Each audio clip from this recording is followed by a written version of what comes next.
Good morning, everybody. This is Dr. Rao.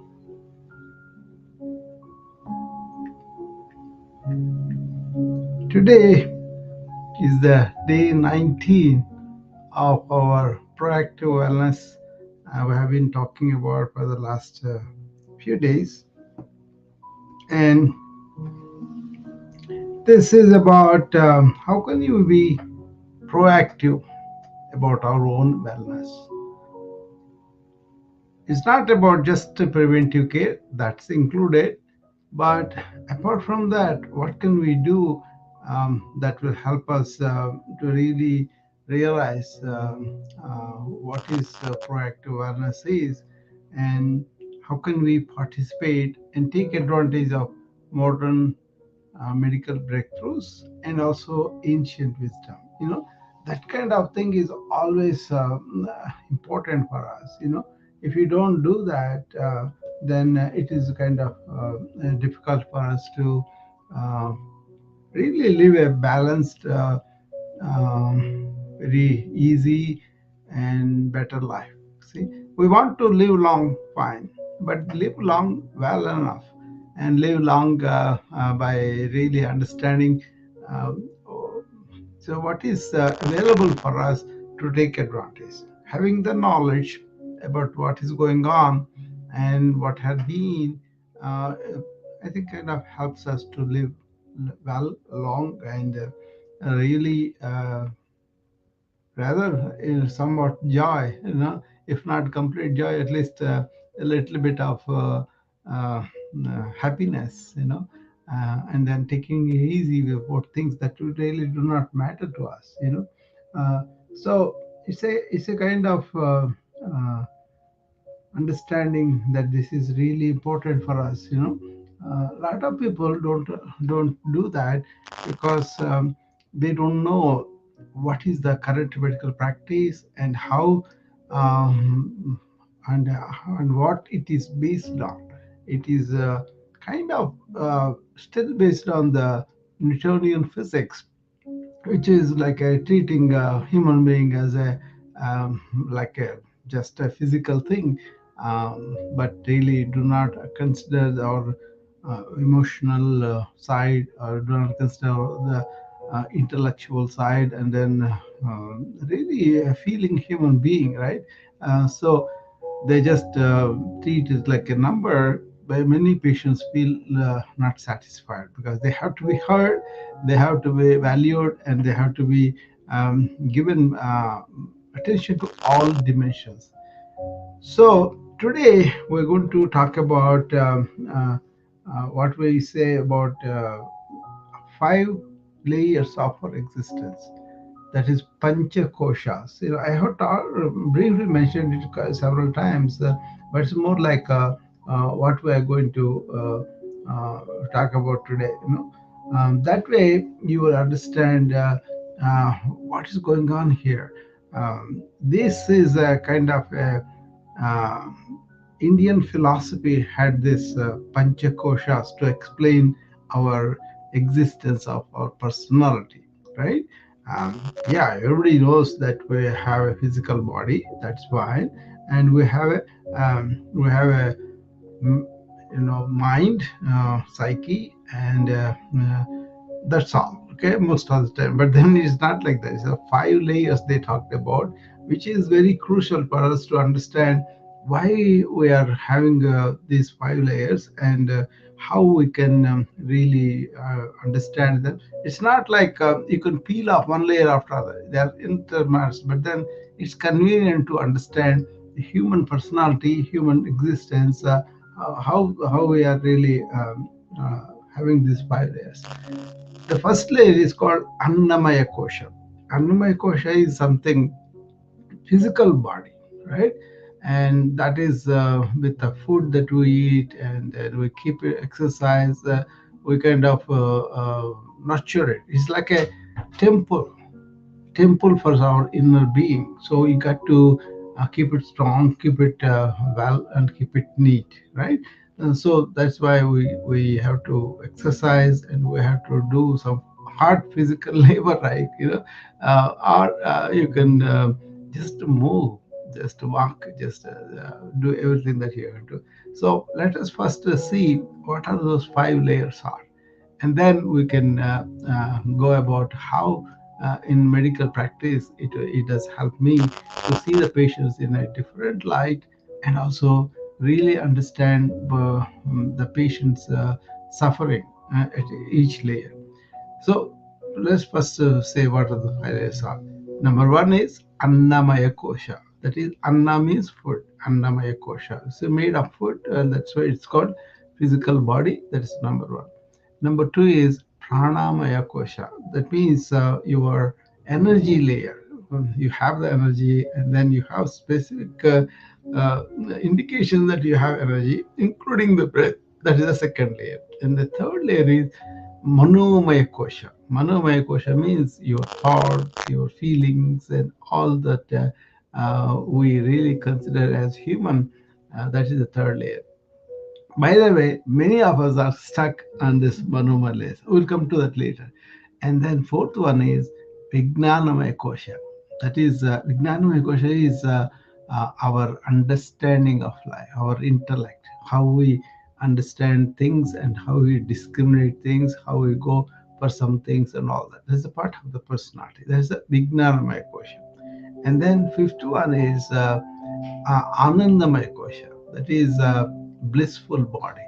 That we have these states of happiness, states of joy, ecstasy, all those things that we really go into. Those, that is the fifth layer. Okay. Once you understand these layers, then you will be able to you will be able to understand what's going on here and how can we help patients and all. So those are the five layers. Okay.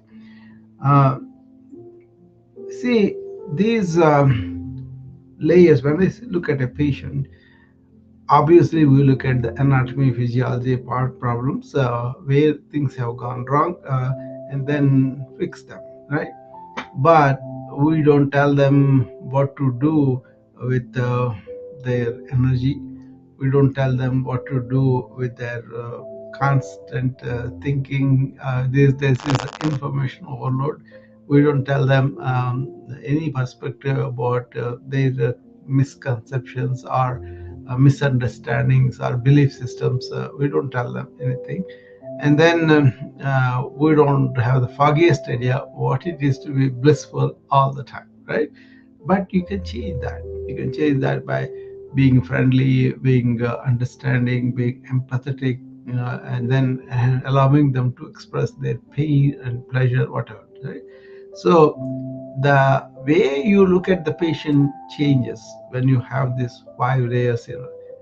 Take for example the patient's viewpoint. Patient uh, Many of the patients are kind of uncomfortable or unhappy about their disease, about the conditions that they have. So if they come there, they may have so much of suffering in a small to big suffering. They will have their own experiential knowledge of that means they are suffering with the chronic pain, and then they have to take the medication, otherwise they cannot really be comfortable. That could be minimal. But then a lot of times we don't take the time to make them express what they are doing. That is where the manomaya question. And then also how they understand the world, what they look at cancer or whatever disease that they have. That is their understanding of the life. Okay. Somebody may say, okay, I'm going to die, but I'm going to reborn. That's a totally different perspective. Or somebody may say, this is it, I'm not going to be after this. Then what happens with that completely? So, how you are raised, how you are conditioned, how you are educated, the personality differs, the perspective differs, and accordingly, some people may take pain, some people may not be able to take the pain. So, we see that, right, all the time. So, you have to understand what is the Vijnanamaya question, and then see, is there any way that we can make their life a little easier, happier, joyous, that kind of thing. So when we strive for the patient care, it's not enough just to do a physical diagnosis and then give them this. You also have to understand what kind of thinking going on, what kind of belief system going on, how are they are dealing with their energy systems, what are the things that they are doing wrong that could be a problem with their energy layer. All those things come into place. Okay. So in terms of physical, I wrote something here. uh, we want to nurture the physical body. Okay, that is something, say, balanced nutrition. That's we talked about all the time, and we will do a separate day for the nutrition, and of course regular physical activity, and also sufficient rest to nourish and really maintain the physical body. Okay, main thing is you got to recognize the importance of treating the body as a temple, like I mentioned before. So if you think you are holding the life force which is divine for you, and you want to make the temple clean and stable and also really throbbing, right? That kind of thing. If you come to the energy layer, you got to have some practice of what is called pranayama, uh, or any breathing exercise. But pranayama is something that I went deep into study and then got benefited physically, mentally also. So prana means life force. Ayama means extending the life force. That means you extend the life force for some more time by understanding how to breathe. You know, Normally we breathe up to 15 times per minute, right? If you calculate at that rate, any human being is like a 93,000 or something like that. But if you reduce the number of breaths, the same number of 90,000, you will breathe longer. That is the concept of pranayama. So if you breathe deep but less times per minute. Suppose instead of 15, you breathe only up to maybe 10, then you save 5 breaths. But then each time you save, like a pranayama you're doing in the morning 5 times, and then you breathing in the evening, you save 5, like that. Maybe 100 breaths you will save per day. Even with the minimal breathing, then that extends your life by another 100%. That is the concept behind it. Uh, but leave alone longevity and all that. But how do you feel when you take deep breaths? You first of all, mentally you are relaxed, because mental activities and breath are connected. If you are running your mind and you are really thinking too fast, that is the anxiety. Then take deep breaths, your anxiety will go down, right. And also, when you take deep breaths, basically your diaphragm goes down, so you have a lot of area to exchange oxygen, carbon dioxide. Then you will be able to potentially absorb more oxygen and get more carbon dioxide out. That's what you want to do. You want to breathe more air to exchange more carbon dioxide, oxygen at the alveolar surface in the lungs. Okay, the moment the diaphragm goes down, there's more lung area exposed to that. Okay, so that's why sit straight and then take deep breaths. Closing the mouth is really suggested. There are variety of them in the pranayama, the type you can do according to what kind of organ you want to stimulate, or what kind of energy you want to maintain. But that's a separate thing. There's a very huge work was done on that in the yoga circles. So we can go into that in detail when we do the separate section on yoga. Okay. And then the third one, most important, is the Manomaya kosha. Many of the people are stuck in this kosha because thinking, most addictive, right? Everybody is, they think is, I'm thinking automatically. Things are coming to me automatically. All these thoughts, all these reactions, all this, but they are all coming unconsciously because you are not paying attention to them, and then you are allowing them to continue after they are done, and then they are going and settling down in your subconscious. This they call samskaras, and according to samskaras you have tendencies. Okay, suppose you say a mango and you have eaten before, immediately that thought comes, how nice what is, and then immediately you go into that, right? So that kind of thing. And then you think that's all automatic. They are happening, but they're happening. Just take a back seat and look at them. Let the thoughts come and go. Then they will slow down, and then you can really pay attention to one thought. And if it's negative, you can change it. And then go beyond thought is what the yoga teaches you. Okay, yoga is not just a physical uh, body posture. Physical, get it ready so that you can go into the depths of the yoga, which is going beyond thought and settling down in our life force, our true nature. And that is the divine self that they consider, because it gives the life. Without that life force, you don't have any body or any mind. That's why it's important that we consider that as the divine, and then make everything ready for it, right? Keep the temple clean, aerated better, energetic, and also stable, strong, and all the thoughts are all controlled so that you can focus on your inner nature. When your inner nature comes out, and you will feel the unalloyed happiness. That is the secret of yoga practice, but not just gymnastics. You can do very well your asanas. Fine, if you started very early as a child, and anybody can do gymnastics, dance, and all those things because they start from the childhood, right?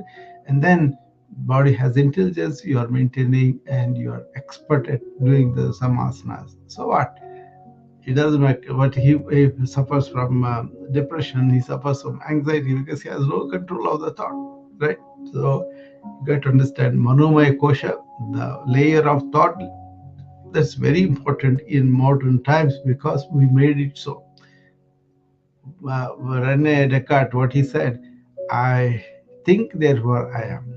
And now we kind of establish he stopped at one step too soon. He should have said, I am conscious, I'm aware. That's why I am. And he should have said that, but instead he said, I think, therefore I am.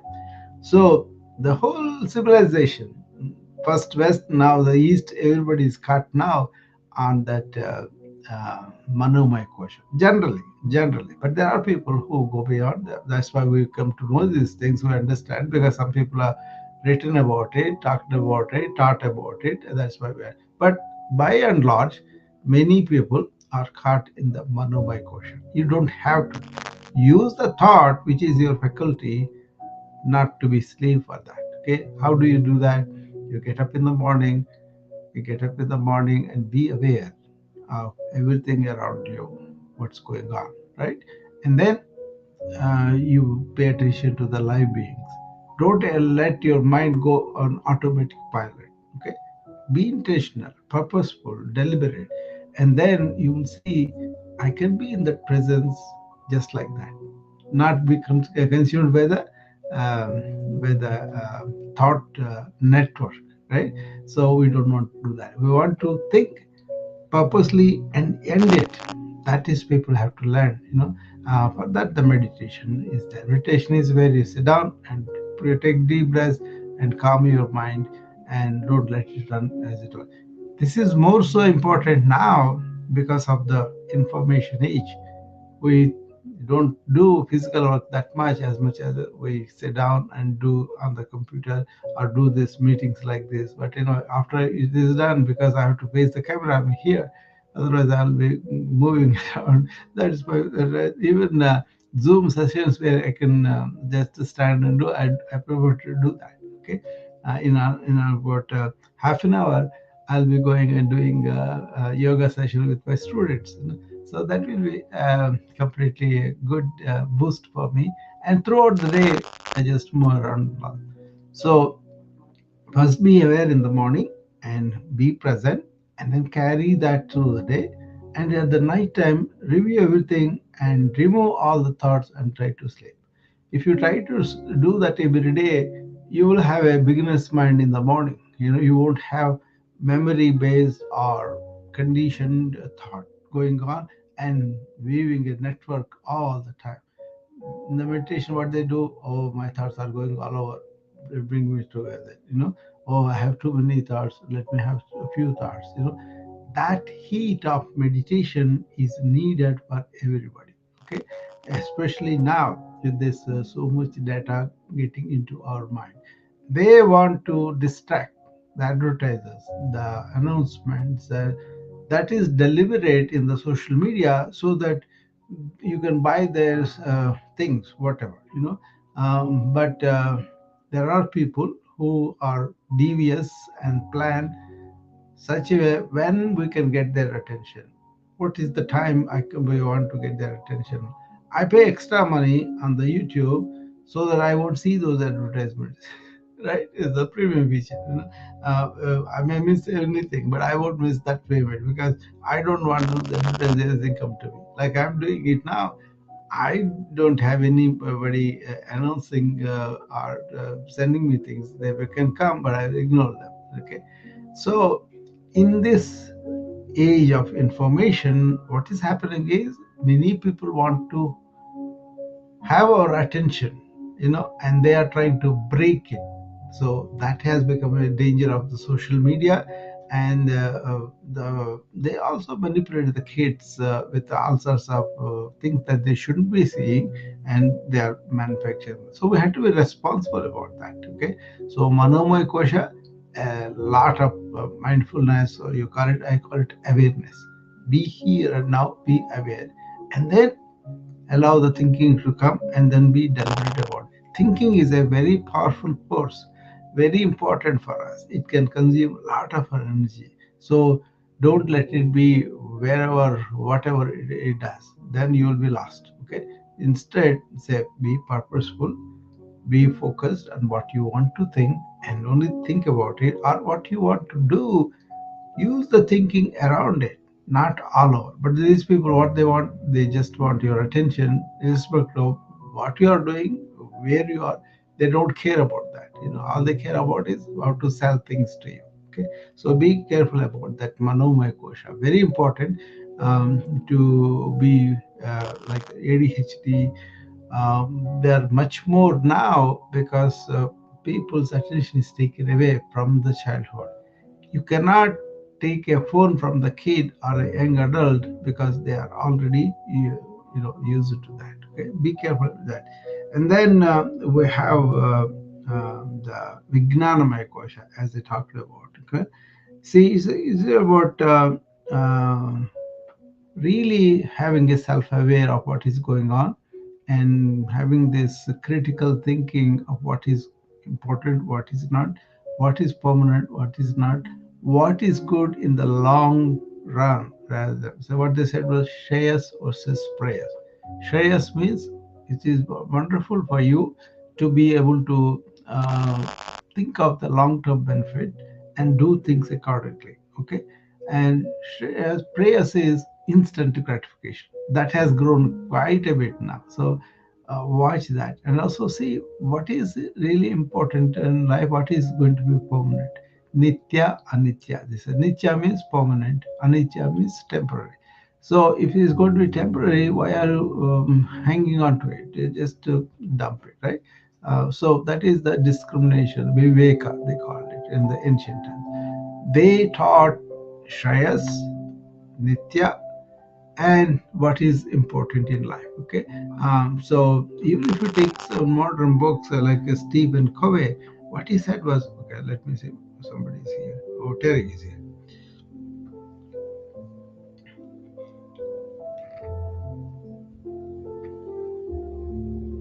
Good morning, Terry. Dr. Rao. Hi. On this Easter Monday, Yeah. also known as a pagan festival. Of course, I like to point that out. Okay. Because we're very inclusive on the New Vibe app, aren't we? Yeah. It's interesting, I've caught a lot of what you've been saying. Yeah.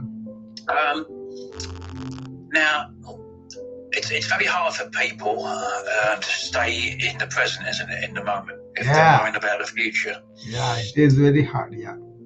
Yes, and even myself recently, because my dad's been ill. He's been in the hospital the last few days. I visited him yesterday. Yeah. He's getting old, Dr. Al. He's 88. You know, he's getting frail, but his memory is going. You know, so it's very it's very upsetting to see people. Yeah. You know. Yeah. Not at their best. Yeah. And then all of a sudden he'll have this flash, and he's like his old self again, laughing and joking. So that is the mind damage that happens if you are constantly thinking. Instead, if you understand when to rest it and when to really discard the things that we don't need anymore. This is important when you are young and middle aged to do this, so that you won't accumulate unnecessary junk in the mind. And the people really allow those thoughts to go and settle down in the subconscious, which is normally happens, and then later on they become the main things they go on. So it's like a kind of the machine run continuously, it breaks down. So in the old age, that is what we see in the dementia and all. See, when I see the old people here and the yogis, they are pretty sharp. The other guy, I met one 106-year-old guy. He's very sharp, like a young man. Mainly because they kind of first meditate and get things out, and then they kind of dump everything. There's a mechanism to clean the mind. As a modern man, I do that all the time. I don't retain things from the like yesterday somebody upset me in a room. I dumped it right away, right? So but the other people will carry the hurt, carry everything, but you can develop that habit. That's what I'm saying. You can develop the habit of, okay, this is important, I'm doing it. Beyond that, come back, Terry, you're going to go out in 3 minutes. Okay, so it's a kind of important to consider that dumping thing. If you don't do that, then it will be very difficult to clean it later. So meditation is not just focusing and concentrating, but focus on the important thing, so that our mind is focused on the thing completely. Then you are in a flow state when you are doing something. So it also it helps that too. And mainly the mechanism is like my own sister. She's 82 now. She gets all the memories from her youth, from her younger times, but she cannot remember a couple of days ago what happened. That is how we pay a price for this constant unconscious thinking. Be conscious. I think it's very important. A lot of people in their 40s, 50s now, 60s, like me, to be very aware of the sort of things you've been saying. Don't hold on to all these memories. You got all. It's like you got a constant movie going on in your head. Yeah, exactly. It's replaying some of the highlights and some of the lows from your past, isn't it? Yes. And as you said, if you can dump that on regular periods and get into that mindfulness, being the present. Can I suggest an exercise for you that you could do very easily every day? Yeah. Say, suppose you go to a supermarket or whatever you want to buy, right? And then stop a minute, take a look at all the things that you see, right? And then go out and close your eyes and recall all those things. That way, your presence of observation being here, that fortifies. Then dump it. Simple exercise. Dump it. Then it becomes a habit for the mind to be able to see everything clearly, so that you can recall it, and then you're dumping it.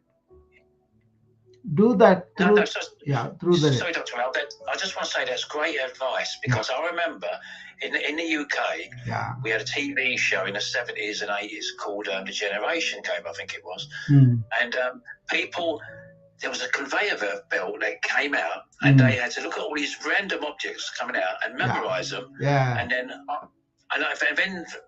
to win the competition, they had to recall as many of the objects that were this conveyor belt as they could. It's like a muscle we are trying to use by doing the dumbbell. and then we put the dumbbell away after we exercise, right? Like that, you recall these things, and then also practice dumping them. Yeah. Yeah, it's the nice. Funny enough, I used to have a photographic memory, and it's been coming back to me the last few years. I could look at a document, very good, and I could sort of put it away in a filing cabinet, and then I close my eyes, I could picture that document like it was a photograph. Even in this app, our coaches, anybody comes on this, they tell so many things, right? You listen to them and get the insights, keep the insights, learned experience, and then dump everything. That way you can, you don't have to. That's what I do. I do so many rooms, so many talks, so many questions, answers, and all that, right? But I don't let that accumulate in me on a moment to moment. That may be difficult in the beginning, but start just like I'm listening to a certain coach. She came and she said about diet, something, right? Then you don't have to retain everything she said, but what is the main thing? What are the insights that I had? What was my learned experience? After that, you be in the present. Don't be traveling in the lava land. Just listen. Then we are practicing being present with the talk with that person who is presenting. What is she saying? What are the recommendations? How should I improve my life? And then take that learned experience and don't go and live in the past. That's done. Now come back to here. That's what I do with each of my patients. Suppose you are here, you are my guest. I will focus only on you, not on everybody else, right? So we can, in the day-to-day life, we can practice this. Yes, and also, I think you touched on this here and there about how we hold on to thoughts and things like that. But also, now I've often thought of the difference between anxiety and worry. Yeah. Now, the way I look at it, anxiety is a feeling. Worry is thinking, isn't it? Overthinking. Now both are the same cyclical thinking, we call it. That means the same thing come again. The more it is coming, the faster it comes. That becomes anxiety. So imagine like this: a rocker. We have a rocker, right? We sit down and then go back and forth on that. That is nice. But you're not going anywhere. You're moving, but you are not going anywhere. In anxiety and worry, this is what happens. Same thing again and again and again. So what you want to do is, we don't want to go into that cyclical thinking, but we want to be consciously thinking. That means we are intentional, and don't get into the cyclical thinking or rocker, but be conscious. Get up and walk. That's kind of thing. So use the thought to resolve the problem and then dump it. I'm going to remember this, Dr. Rao. Dump it. Just dump it, baby. But one more thing I want to say, Dr. Rao. When you are in that state of feeling that anxiety and fear creeping in, that's the time to use that energy and transmute it into something else. And you know what I do, Dr. Rao? Deep breathing. Doobie is there. Doobie always talks about his most. That's really right, because you thought that life force coming into us, we will not be here. So that is the fundamental. So breathing and this mind movement are connected. So if you breathe in deep, the mind slows down. So do that. Whenever you are anxiety, what we do with the patients, we give them a brown bag, because they are full-blown anxiety, they are shallow breathing, so they lose a lot of carbon dioxide. That's why they become hypoventilated, and then carbonic acid, we call it carbon dioxide, that accumulates. So get it out in the anxiety. That means you are losing a lot of that. You have to retain a balance of it. So we ask them to breathe through the brown bag. Then they breathe their own expelled carbon dioxide, and they don't lose it. That way that comes up and anxiety goes down. So anytime thought is moving faster, calm down. Calm down, take deep breaths. The deep breaths will make it happen like that. Okay? These days, these people send so many messages. If you pay attention to each one, not completing it, then your thoughts will be accelerated faster. Now, what is important is think focusedly, not unfocusedly on different things. The current life with the social media, it can increase the scattered thinking, it can increase the faster thinking rapid. That's not being smart, that's being really developing a nervous habit of thinking something, and that's not really good. Okay, so whenever you feel anxiety or worry, first stop and take a deep breath and be happy that you are able to breathe. That means you're still alive, right? So that itself becomes a very powerful positive thing. Okay, so we were talking about the 5 layers. We were at the third layer, which is the mental layer, right? And the fourth one is Vijnanamaya Kosha. Vijnanamaya Kosha is the understanding. What do we understand? What is our world view? What is the view on life? Um, we do understand we cannot do whatever we want. There's a society, there are restrictions, we cannot speak whichever way we want. So having the self-awareness of what is happening with me in life is like a life is a mirror. How we behave, how we talk, how we react internally to something, all that tells us our level of understanding, and you can continue to explore that. That's where the ancient did very well, because they went deep within themselves. Okay, their outward life was simple, whereas in modern life, outward life is more important than the inward life. We got to balance it. Okay, you be balanced in the inward, then outward life will be automatically in balance. So you don't want to be a monk and leave everything and go. You can live your life, but in moderation. And also, the more you go inward, the more you realize, I don't need things, but I am peaceful and happy. That's what my status is. You can take everything away from me, but you cannot take away my peace and happiness.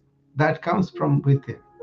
Okay, so that is the Vijnanamaya Kosha. And then finally, this Anandamaya Kosha, where you are the causal thing, and you are the one who is really giving life to everything. And also, happiness really comes from within. People don't understand. So something is pleasing to you, you are not getting the pleasure from the thing, but your reflected consciousness really brings out the happiness to reflect from the thing that, or whatever it is. This is a pleasure principle. As well, pleasure is not out there. The more you do the pleasurable things, the less they become important. Someone said, mom said this, and that he is right correctly. So we can do so many ice creams, but then after 10 ice creams, will you be happy to eat more? You will be disgusted. You see the movies, so many things we can see, but then after 20 movies at a time, you're disgusted. You don't want to see any more movies like that.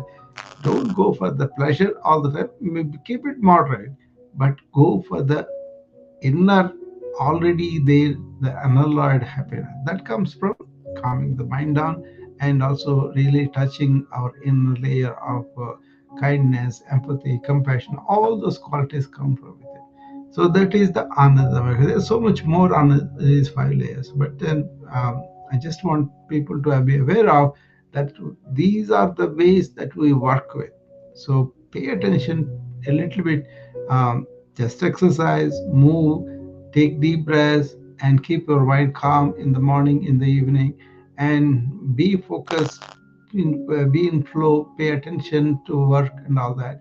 And then pay attention to your relationship, your worldview, your understanding. Don't be argumentative, don't have to impress anybody, but our own understanding where it is, and maybe go and learn from that. And then you will be able to live a long, very well, and happy life in joy. Actually, that's the one thing that we have. The blessing is we can be joyful no matter what the outside circumstances are. Actually, the things get better that way, and get done better. Okay, and my anybody else want to come up, and I will talk to them.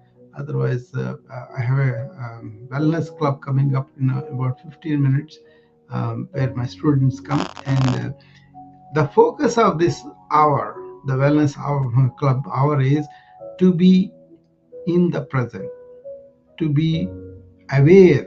That is, I call it hour of awareness. I call it. The people can come, and then we can get into small talk and get. I don't do that. What I do is I immediately go into uh, awareness mode. Like I invite everybody to be here and now, and then to be in touch with what they are doing, with their breath, with their body, with what is happening in their mind. So we start with deep breathing, three varieties, just to warm up.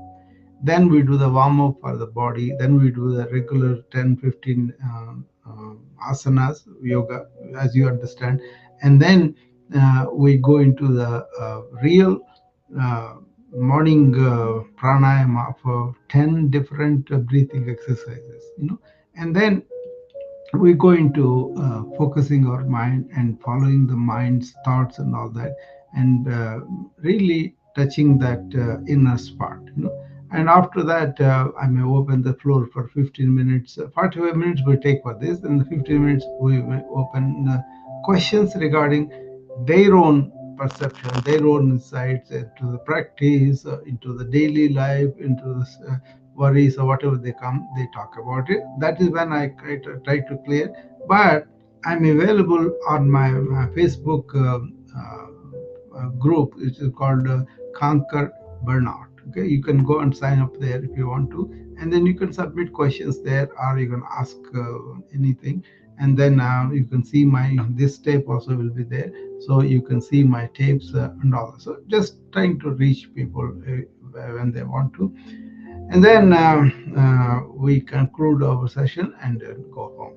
So that 1 hour is an hour of awareness, not just engaging in chit chat or entertainment and losing the opportunity in the morning to be aware, so that we can establish ourselves in that presence and carry that like a perfume through the day. That means we are aware of whatever we are doing, we are attentive to whatever we are doing. So pay attention to every action. That's my mantra. Pay attention to every action all day.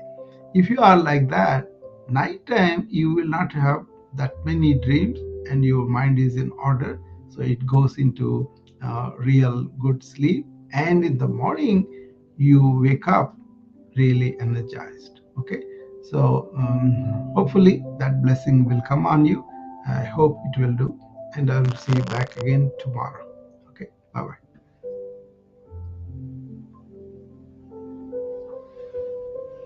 Bye everybody on the Instagram.